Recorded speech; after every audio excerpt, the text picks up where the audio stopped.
I'd like, first of all, to congratulate and thank Honorable Dr. Mirza Baig, Honorable Nazir Shon, Honorable Tajamal Hussain, Honorable Qazi Farid, and the members of the Consular Codes of Sindh, Karachi, and Punjab, Lahore for organizing this very successful meeting with our Federation. It is much appreciated, gentlemen. Thank you. This positive cooperation between consuls of the world augurs well for the future of FICAC. The World Federation of Consuls was established in Copenhagen in 1982 and was born out of the necessity to bring together consular corps and associations to share experiences and coordinate efforts to enhance the effectiveness and status of the consul, the oldest institution serving international bilateral relations. Our federation is non-profit making.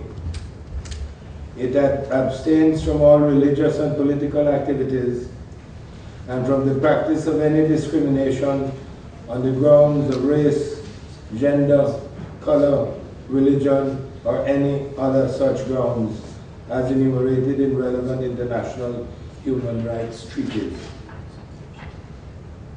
The main objectives of the Federation as a global network are A, to enhance the performance of consular services on behalf of the sending and receiving states. B, to support and improve the status, legitimacy, and effectiveness of all consular officers, and to seek the extension of such of the well-recognized facilities, privileges, and immunities to honorary consular officers by the receiving states as are necessary for the efficient discharge of their functions with dignity, while taking note of the fact that honorary consular officers, in comparison with career consular officers and diplomatic agents performing consular functions, do not enjoy all facilities, privileges, and immunities granted by receiving states, and in many cases do not have the same links with the sending states which appoint them. C, to encourage the establishment of new associations and their membership of the Federation. D, to pursue clarity about the legal position of honorary consuls as compared to the legal position of career consuls. D, to promote and protect the interests of its member associations and to encourage cooperation among them. F, to promote and improve contacts and friendship amongst consuls throughout the world. G, to become a member and or attend meetings of appropriate organizations whose activities affect the status, interests, and functions of consuls. To promote implementation of the Vienna Convention on Consular Relations 1963, to encourage its ratification by non-signatory states, and to speak when appropriate, and to seek when appropriate to influence any amendments to it.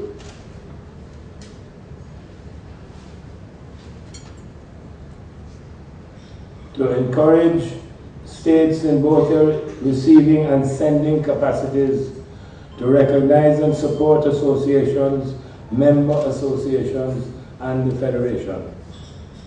J, to educate a wider public about the nature and importance of consular functions, to work to ensure the rights of all persons to access consular services.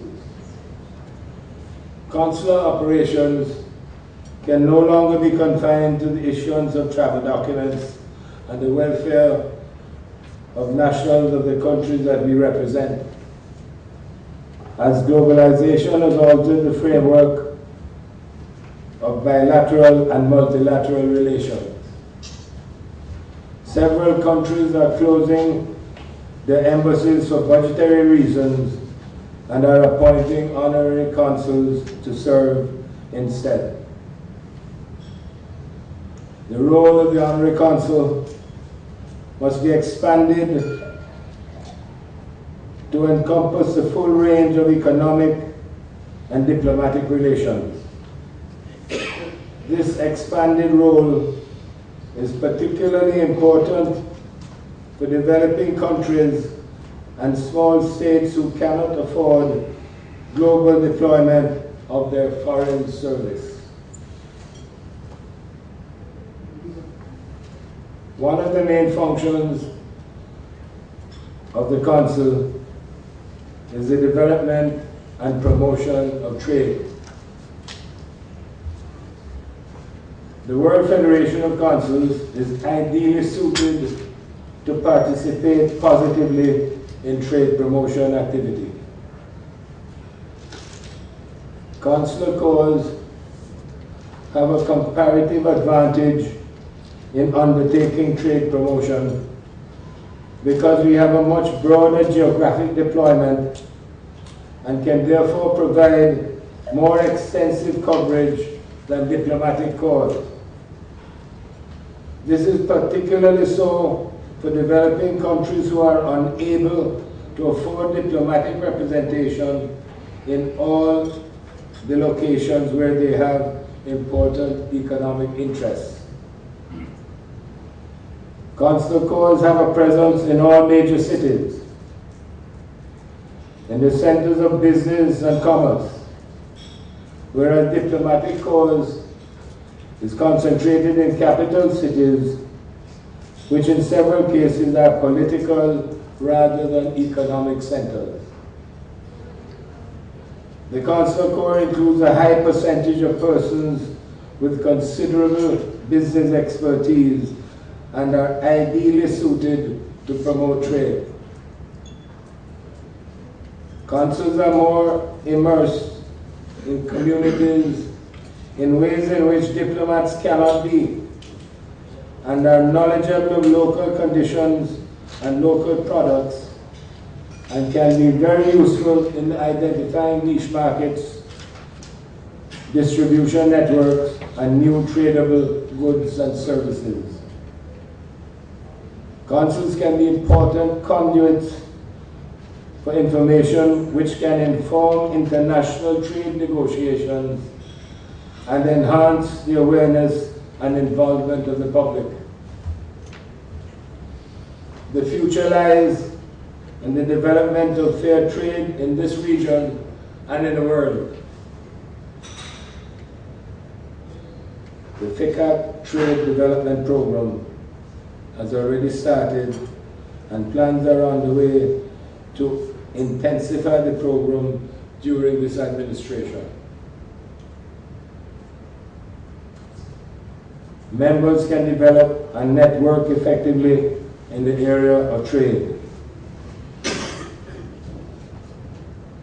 These trade expos have increased trade between the sending and receiving states considerably. They have lifted the image of the consular corps and improved their relations with the Ministries of Foreign Affairs and Foreign Trade. These expos also create better relations with the diplomatic corps as they give their full support to the trade promotion. In addition, the consular corps stands to make a reasonable profit on an annual basis, which will contribute greatly to offset the expenses of the consular corps in the receiving state. FICAC has regional organizations in Africa, East Asia, South Asia, Central America, South America, North America, the Caribbean, Europe, the Middle East, and Eastern Europe. And at our meeting yesterday, in order to get even better representation, we have divided Africa into 5 regions and Europe into 4. The work program of our federation includes education, trade development, membership development, consular privileges and protection, international relations, public relations,